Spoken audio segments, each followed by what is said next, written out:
Welcome to Perfect-ish, where it's not about having perfect time management, but about perfecting your relationship with time.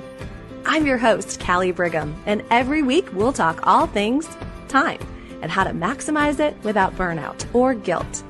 Whether we're chatting with an expert or I'm sharing my 20 years of time management experience, you'll learn simple strategies to make every moment count. Here, it's all about getting close to perfect-ish. So let's synchronize our watches and dive in.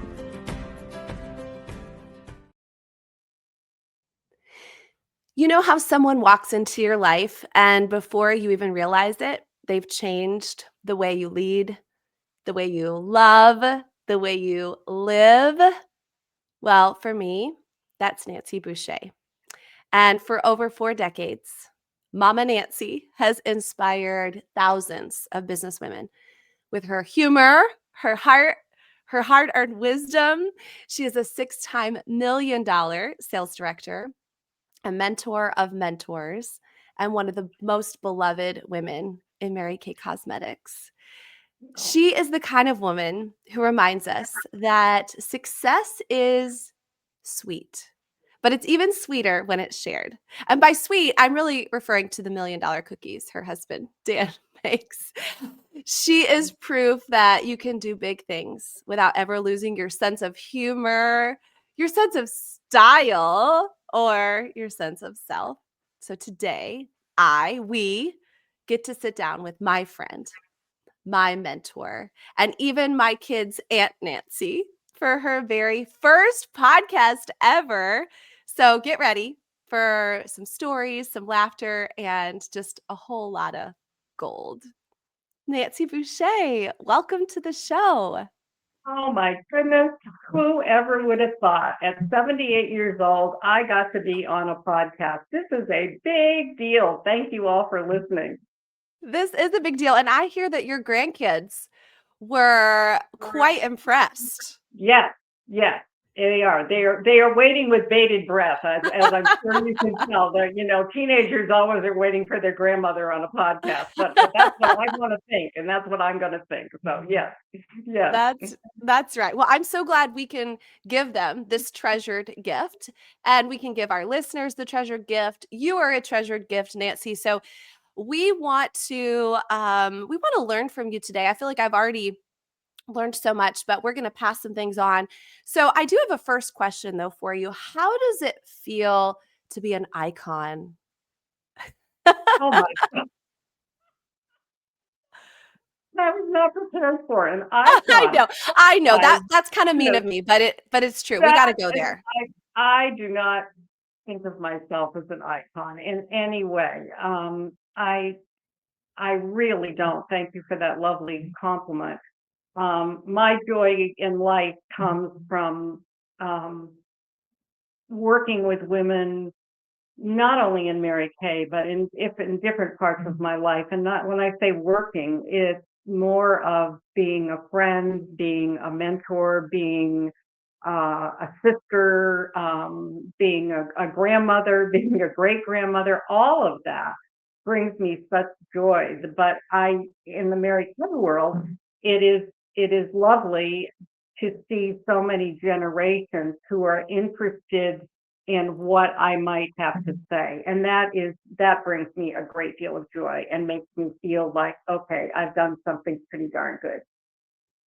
Well, and that, my friend, is why we think of you in the elevated way, because you bring yourself, you allow yourself to feel what others are feeling. You also hold everyone to a beautifully high standard of excellence.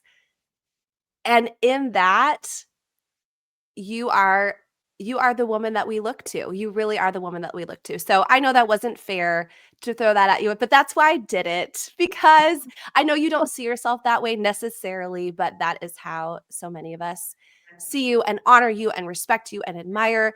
And on that note, I'm sure that at the very beginning, that maybe you did not see yourself as a future icon, as a future mentor of women all of those years ago. So take us back to the beginnings. what drew you to your career? Did you have any idea of what this would become? Absolutely not. Absolutely not. I grew up in the state of Vermont, um, with a father who did not allow me to wear lipstick until I went off to college. My mother used Pond's cold cream. That was our household.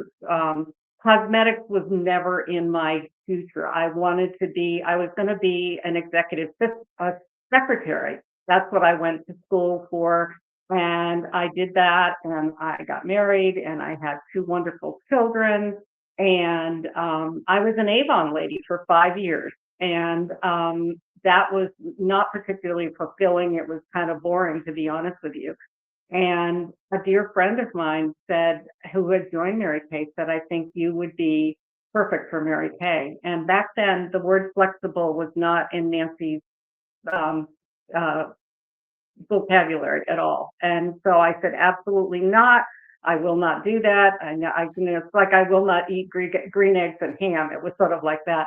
But she was extremely persistent, and thank God she was.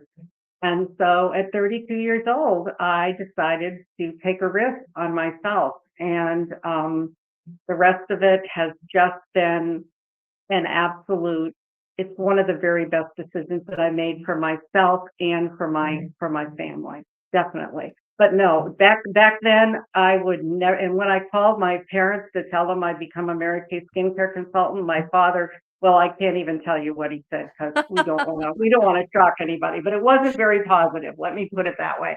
But I will tell you, the first year that I did the million, when I showed my dad the video, I sat and watched him, and he was 96 years old. I sat and watched him in his recliner with tears coming down, and I knew he was proud. So that's a memory I'll always have. And that was the year that you and I began our love affair. Was we That's both did right. Million the very same year, and that was when I first got a little glimpse into not just what you do, because that's oftentimes what people think, right? The Mm. accolade and the achievement. So it wasn't that I was getting to know what you did, it was getting to know who you were. So I have a question.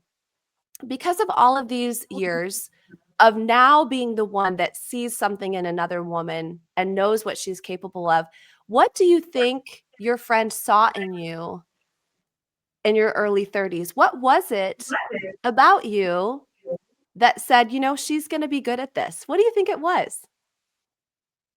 I like people. I like being around people, even though I'm an introvert. I like being around people for a short period of time. And I really enjoy people, and I like people who are interesting and interested. I think and that's something I learned from my parents, is that we've got to be not only interesting people in our life, but we've got to be interested in other people. And so I think Brenda saw that in me. Brenda also knew that I needed money. The part of it was financial, but I think because she had seen me in sort of an extroverted way, I think she thought that that would be something. And thank God she did. Thank God she did. And sometimes we need someone else to sing that song back to us, to show us what's possible, to give us a little path to run on. And now, like I said, you do that so well. And everyone that knows you says that you may, if I took a poll, and I should have done this before, but I know what the answer is, that whether it is a conversation on the phone or in person, or we use Voxer a lot, that we feel like the most important person when you're talking to us, Nancy. And you make people feel seen. As an introvert, as a people person, how do you make time for people in the middle of running a massive business? Because sometimes it can feel that the task needs to take precedent over the person. How did you, and still do, how do you make time for people with all of that? Well, when I said that flexible was not part of my nature when I started my business 32 years ago, one of the best gifts I ever got was learning to be flexible and also learning to do what you talk about with time management, of working with lists. I am a huge list person, and I am not a phone list person. I am a write it down list person. And I have lists for personal things. I have lists for business things. But what I what I really do is I schedule my time to talk to people. For me, that is the key, is to put aside the time to talk to whoever needs me or wants me or has something to share with me. I set time. So it isn't just a, gee whiz, I'm going to be in the car, I'm going to talk to you. It's at 10 o'clock, Callie and I are going to have a conversation. And I allot whoever I'm talking to, I always allot an hour because I never know. I never know what the conversation and how the conversation is going to go. And sometimes conversations have to do with business and sometimes they have to do with personal. And don't we all know, no matter what business we're in, as women, these two things must coincide or they must balance. And I'm not even sure balance is the right word to use. I think sometimes we work more and then sometimes we do family more. But what I do to make sure that I make time for people is I schedule it. I schedule the time. And if someone says, do you have 5 minutes right now? And if I don't say yes.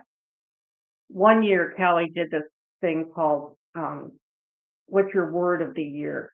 And I must have had a bad December or something. I don't know what it was. But anyway, I wrote her a note. I said, I've got my word of the year, and my word of the year is no.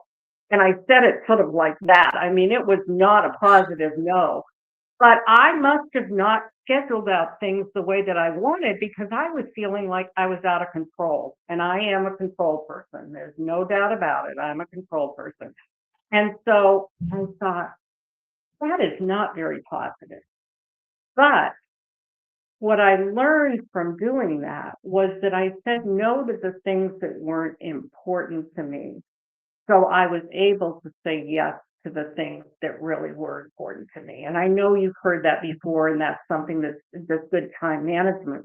But I think we all have to learn it. We all have to learn it. And I think the other piece of that is discipline. When you say you're going to do something, you darn well better do it because that defines who you are. Years and years ago, I heard a Canadian leader say, the pain of regret is far greater than the pain of self discipline.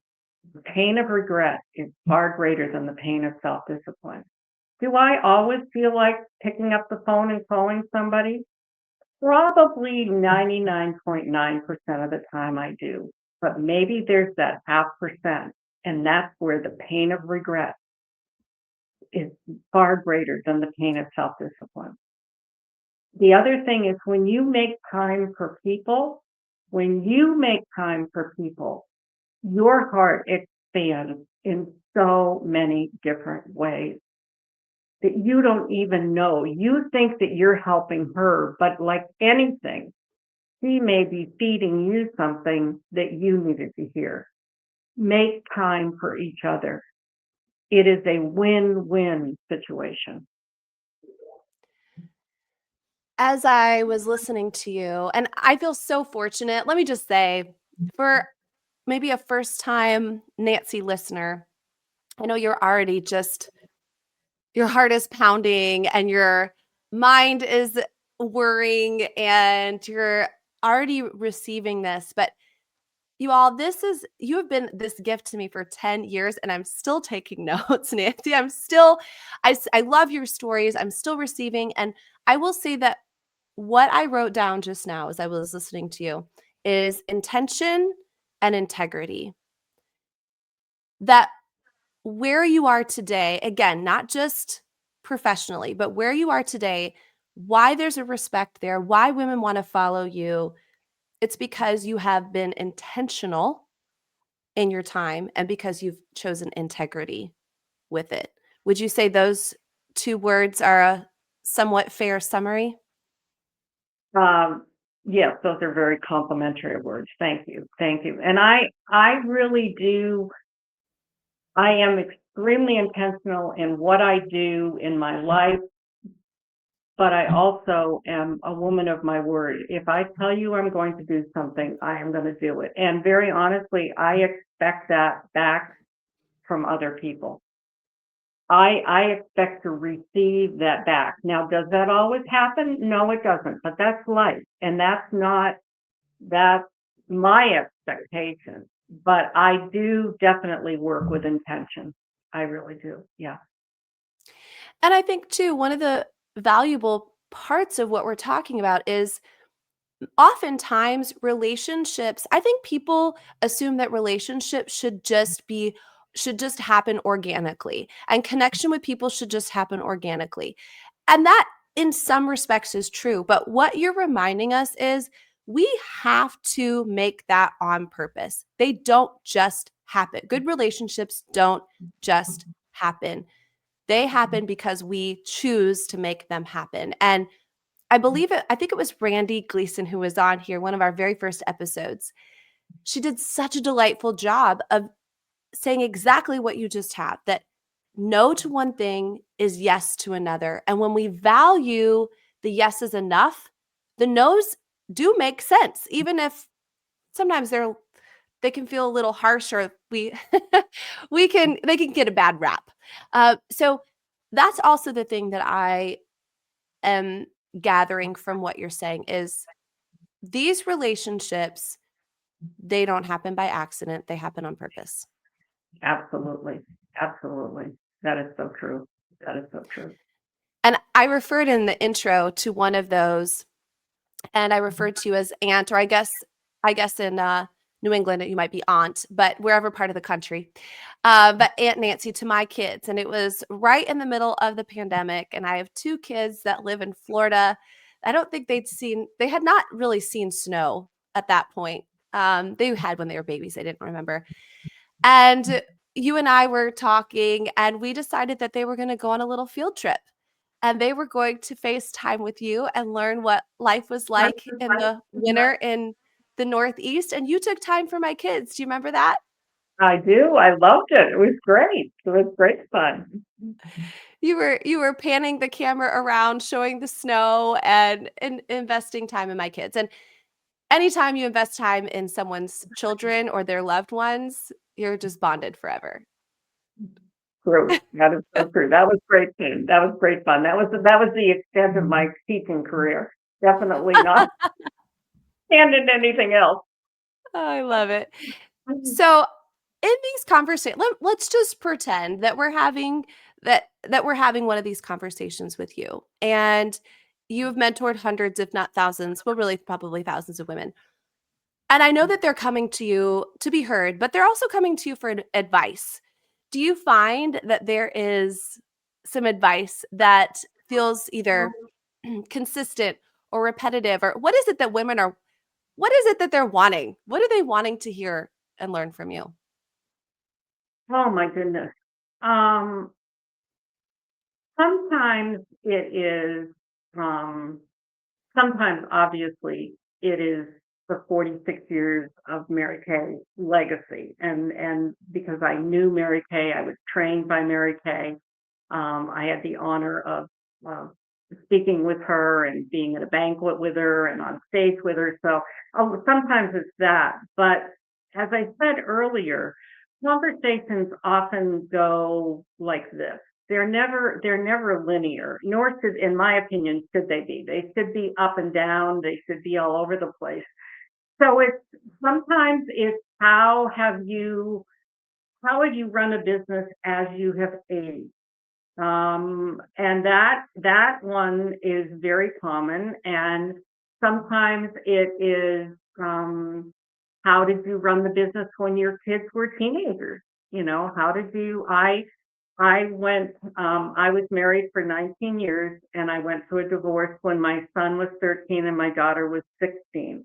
Rough ages for kids anyway, and going through a divorce, and it was devastating for me. It was extremely hard for them. And if it were not for my business and my church and my friends, I don't know what I would have done. Um, so sometimes we talk about that. One of the things that I always promised myself was whatever life journey I was on through my, different times and different seasons in my life, if there was a way that I could help the woman get through that season based on my experience, I was not going to keep quiet about it. So oftentimes I talk about how I got through the divorce, how I was a single mom. I talk about, sometimes women want to talk about remarriage. I was fortunate enough to meet a wonderful man, and we've been married for 35 years. I cannot believe it's 35 years. And with that came 4 children. And so I became a stepmom. And how do you negotiate that?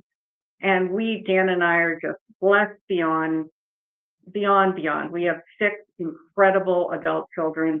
We have 7 grandchildren and 7 great grandchildren. And so sometimes I talk about that. And sometimes lately with my consultants in my unit, I have my sales unit, we've been talking about how to deal with aging parents. My parents, fortunately, they lived until they were 97 and 100 years old, just like Kelly's grandmother. My mom lived till she was 100. And so that was a whole different time frame. My sister and I had to negotiate that. And so women want to talk about life. They want to talk about how do you do the business and do life. And what I learned during those times was that I would do the business that would bring me joy. So if I was in a time of sorrow, or I was in a time of distress, or I was in a time of overwhelmingness, then Mary Kay would be my vehicle was Mary Kay. Yours may be something else, but mine was Mary Kay. And it gave me joy to do the work. And so that's what got me through. And so what I talk about when I'm talking to women is whatever vehicle you're using, that little time frame, it doesn't have to be 8 hours. You can do something in an hour. You can do a lot in an hour if you plan it and you're intentional about it. I don't know if that answers what you wanted me to answer, but Oh, no, it okay. it does, and I think so many things, Nancy, that I was just talking to a friend the other day, that if you're going through a crisis, which we all do at different stages, some deeper crisis than others, not to create 2 of them, right? So, not to the one that's already there, but not to create a second one, which might be a financial crisis, right? Or might be an additional strain, a physical crisis on top of things. And I feel like I've tapped into the same thing, that if I compartmentalize, and I don't mean to make that sound like you're not feeling what you're feeling, but to compartmentalize and find joy. And oftentimes that vehicle means pouring into somebody else. And then I'm not thinking about my own self at that time. But that was something I was just talking to a friend about, is let's not create 2 crises out of one.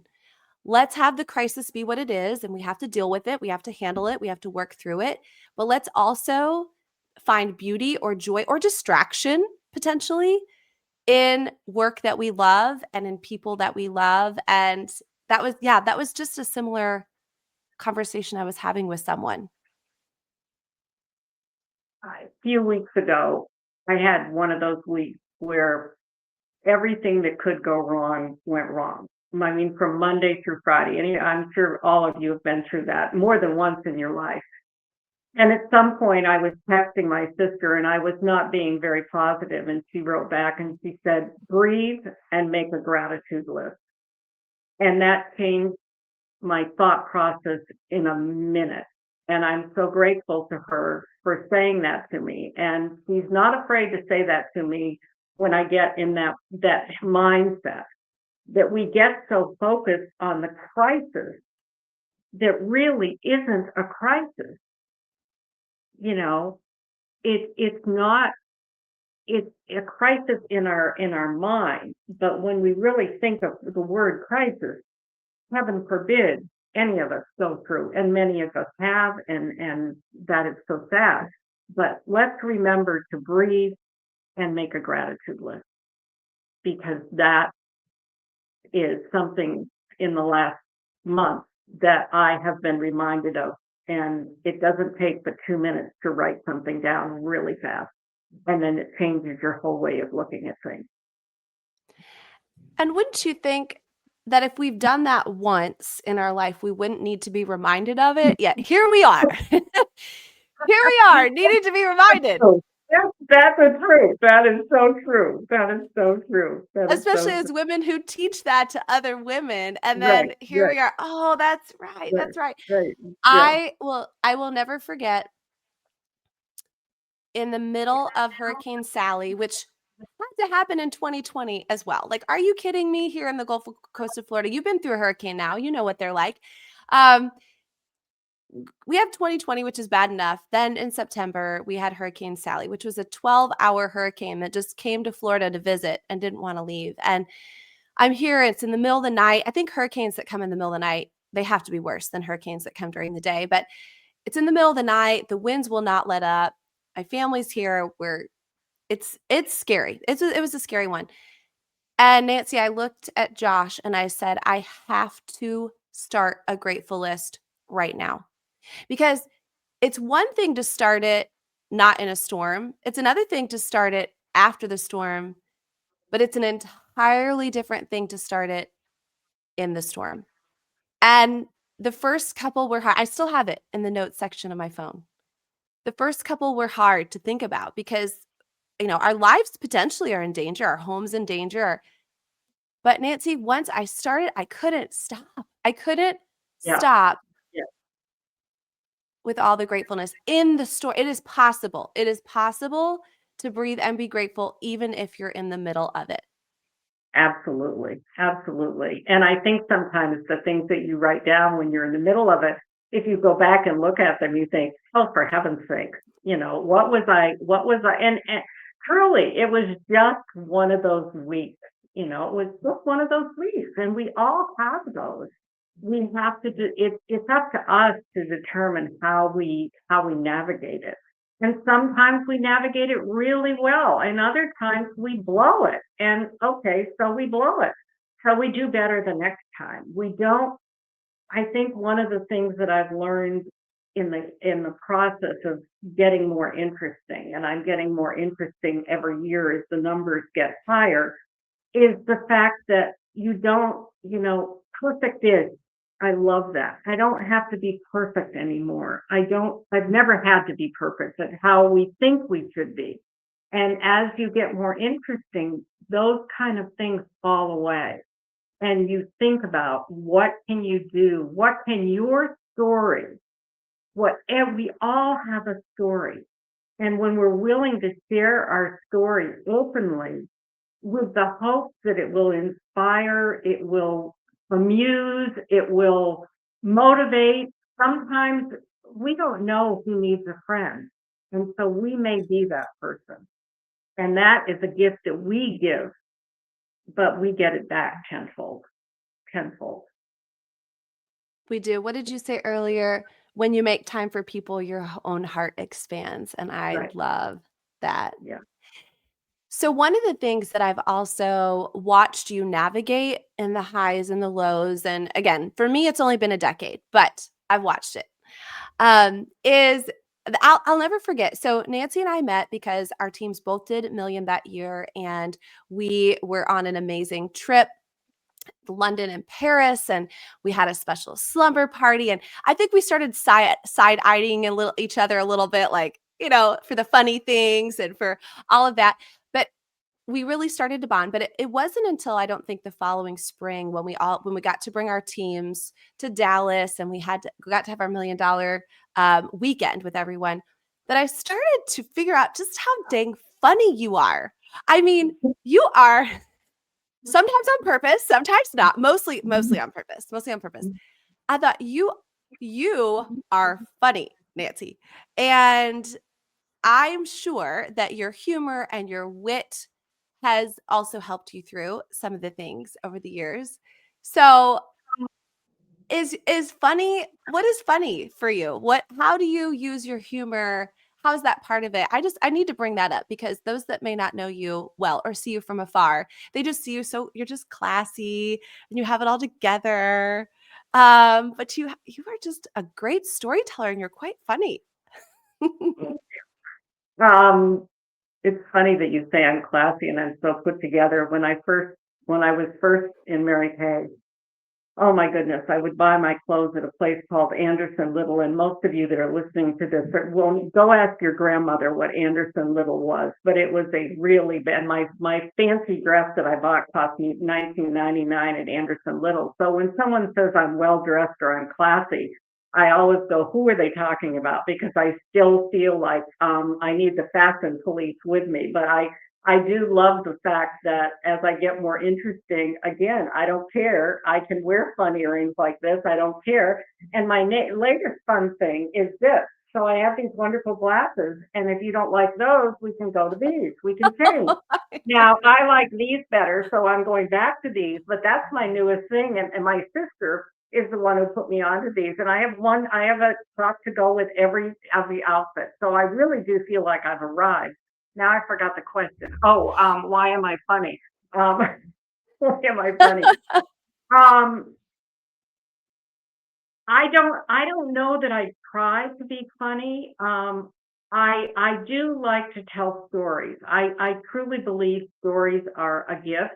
My dad was a great storyteller, so I may have learned that from him, but I certainly have learned it over the years because I feel like stories carry people through.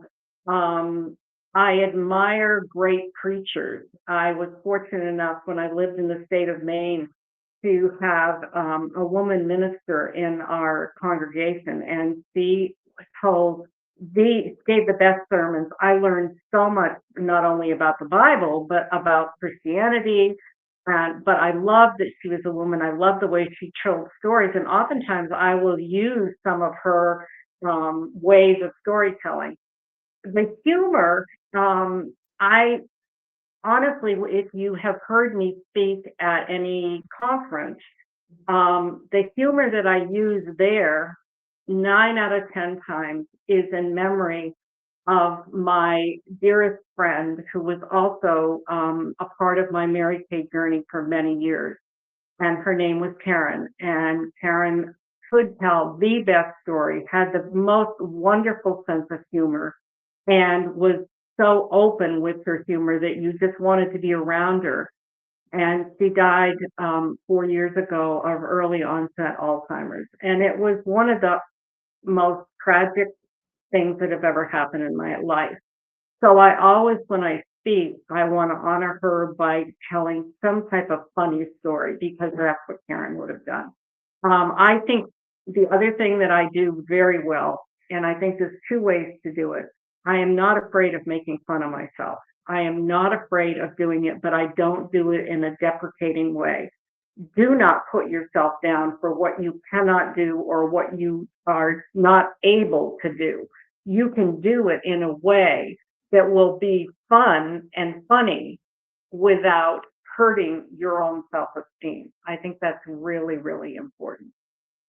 And I think sometimes humor makes people feel comfortable around you too. I think that, sometimes you've been humorous around somebody and they go, oh, well, who's she? What's with her? But most times, if you are aware of people and aware of body language and aware of the atmosphere that you're in, humor can be a wonderful way to communicate. As you were talking and then as you were doing your wardrobe change with your glasses, it really Mhm. made me think back to Mary Kay. Mary Kay had a very good sense of humor as well, and Oh, yeah. Oh, yeah. Yeah. I was thinking about her ring. You know her ring that I'm talking Mhm. about? Mhm. Um, Mhm. so and I would love and so I'm also going back to the legacy component because that is what you're so well known for, and many of us call you our Mary Kay because we didn't get to meet her. So, if you wanna tell the ring story or if there's another Mary Kay story, will you tell us and it can be personal or one that you love about her. So, let me know if you want me to tell the ring story, if you wanna tell it, but let's tell a story. You tell the ring story, and then I'll tell another Mary Kay Yeah, story. well, Okay. Yeah. I may not tell it right, but she had a gorgeous was it ruby at first? Was it a gorgeous Mhm. ruby ring? Yeah. Yeah, it Yeah. was a gorgeous ruby ring, and, of course, she's Mary Kay, so everyone assumed this is a real ruby, and it's just so beautiful, and I think it was the next day that it was a gorgeous, maybe emerald ring, Okay. and someone Mhm. admired her ring, and she took her finger and she rubbed the top, and she said, "It's just a clear, plastic cubic zirconia ring." And she takes a marker and she colors over her ring to match her outfit. And that was Mary Kay. She was frugal, she was funny, and she was real. And so as I saw you changing out your glasses, I it made me think of Mary Kay's ring. And I probably told the story wrong. So you can fix it No, or no, tell another one. that's the story. That's the story. Um, I did. I was very fortunate to not only be trained by Mary Kay, in 1980, and then, I heard her speak. I can't even tell you how many times, but one of my favorite stories is one year, one of the women that was part of my sales unit was the queen of sales. And she was a woman in her mid 60s with beautiful, beautiful white hair. And so when she went on stage, as her sales director, I was able to go with her and stand next to her. And she sat on the throne, and Mary Kay put the crown on her head. And I was listening to what Mary Kay was saying, and I was sure Mary Kay was going to say to Connie, that was her name. I was sure she was going to say, "Well, tell us how you did this, and why did you do it, and all of this." Oh, no, no, no, no. Mary Kay was holding on to Connie's hand, and they were talking about grandchildren, how many grandchildren they both had. And so here are two grandmothers and even great grandmothers on the stage in front of 6,000 people, and Mary Kay was holding onto her hand and looking right in her eyes. And I'll never forget that. And I walked off that stage and I thought, okay, when I get a chance to talk to women, I'm going to hold their hands.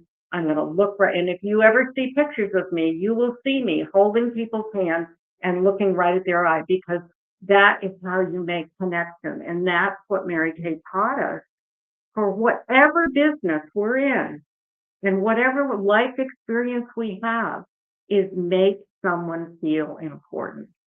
And that was my one of my many favorite stories of Mary Kay. So at the beginning, again, we talked about how women in Mary Kay Cosmetics, other women that are around you, how they see you, what an impact you've made on them. And we talk about this legacy piece. And legacy kind of goes both ways. It goes into the past and then it's in the present and it also goes into the future. So for you, what does that look like either now or next? What does that feel like, Nancy? What do you want that to mean for you and for the people that are fortunate enough to be impacted by you? Wow. What does that mean? I guess every now and then I feel like I have to sort of pinch myself to, in a very gentle way, because when you get older, you bruise easily. So don't pinch yourself too hard is what I've learned. So don't pinch yourself, but is to make sure that what I'm passing on, whether it be business or it be personal or it be faith-based, that I'm giving the best of myself to whoever I'm talking to at that time.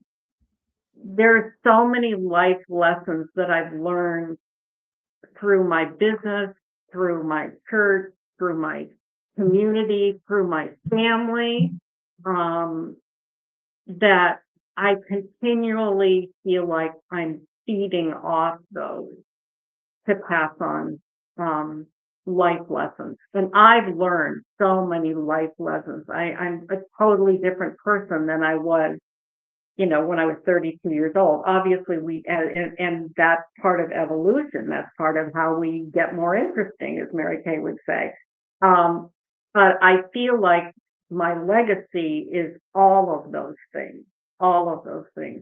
One of my mentors, I was talking with her and I was saying something, and I said, I'm sort of at the point, and I said, this sounds so egotistical. I said that when someone asks me something, it just comes out of my mouth, and I know immediately it's the right thing. And she said, Nancy, that's wisdom.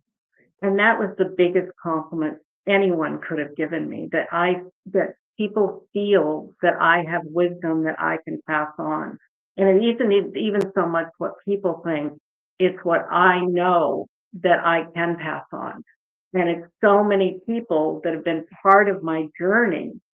I wish I could give credit to every single one of them, and every single person that I've been in contact with or continue to be in contact with have been a piece in that puzzle.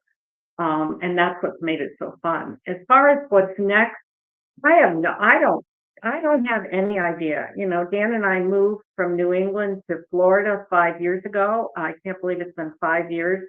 And we just felt like we were so fortunate to be able to make this move. We were the people who said we will never, ever, ever leave New England. So please don't be that person. Don't be that person who says never, ever, ever, because you never know what adventure is waiting for you. And we're happy here. We love the weather. The weather is great, except in July and August. It's not so great, but it's not great in November in New England. So you adjust. We have a very full life, and we are as busy or as not busy as we want to be. And isn't that wonderful that at our ages that we get to call the shots? So what's next? I don't know.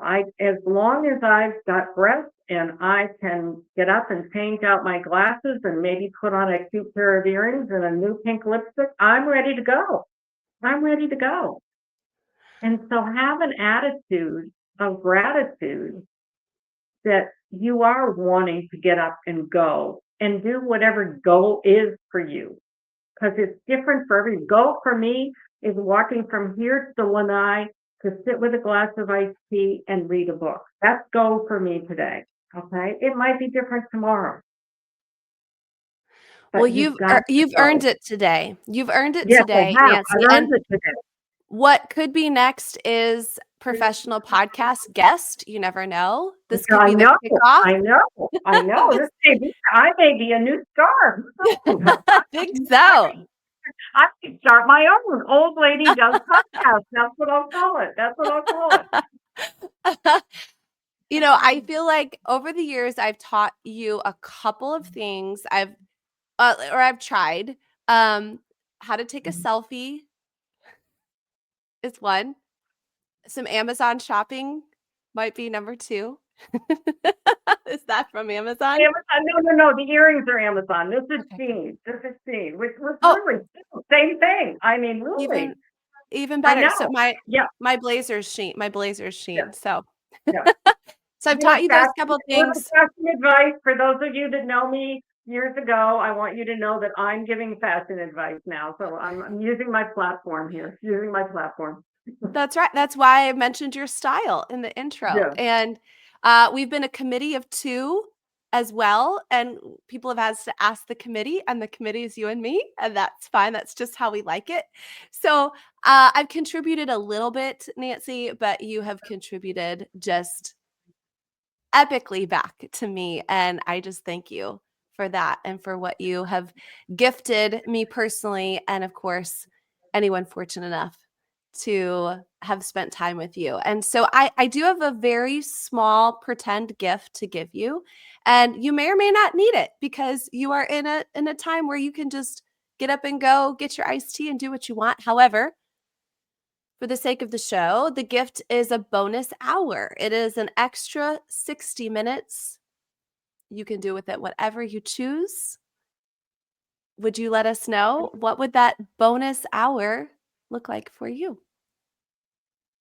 I thought about that when I said, because I've listened to so many podcasts and you talked about that, and I'm thinking, gee whiz, I can pick a bonus hour whenever I want. But I've decided this week that my bonus hour I'm going to take. Of course, when you move to Florida, you have to get a golf cart. Now we don't golf, but we use our golf cart to go get ice cream. So it's a beautiful day here. So I think my bonus hour today or tomorrow, and from maybe tomorrow, we may go in the golf cart to get ice cream, and that's my bonus hour. That's my bonus hour. And isn't it fun to be able to do something fun during a bonus hour?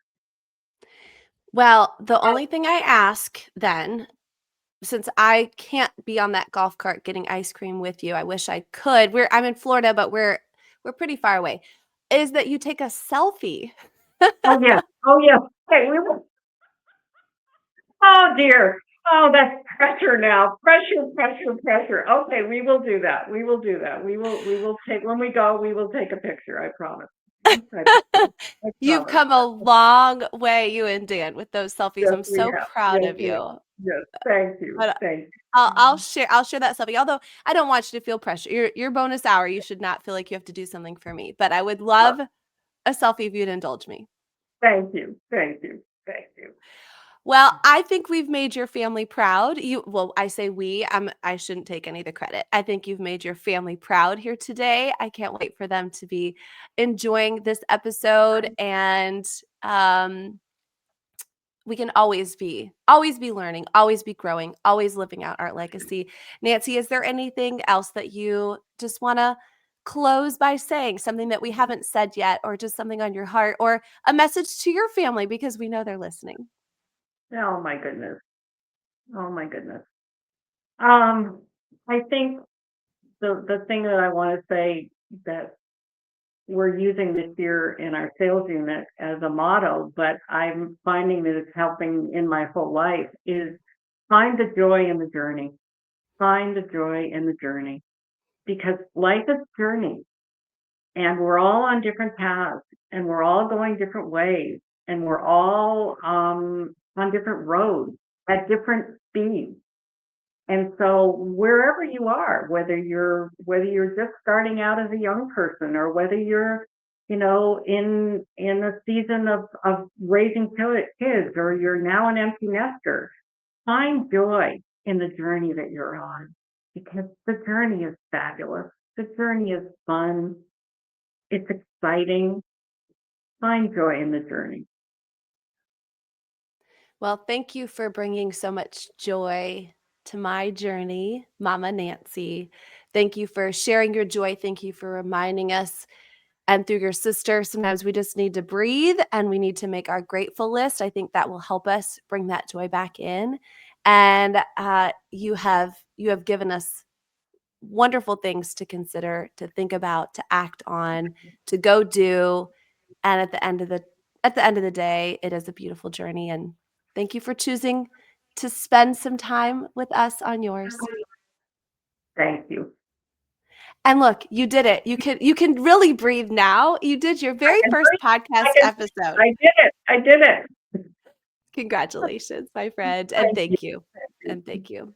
And thank you for our incredible listeners for being part of this today. You do bring us and you bring me such great joy.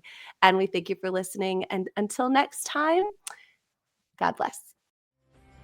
Thanks for tuning in to the Perfect-ish Time Management Podcast. Let's keep the fun going. Follow me on social and join our Facebook community.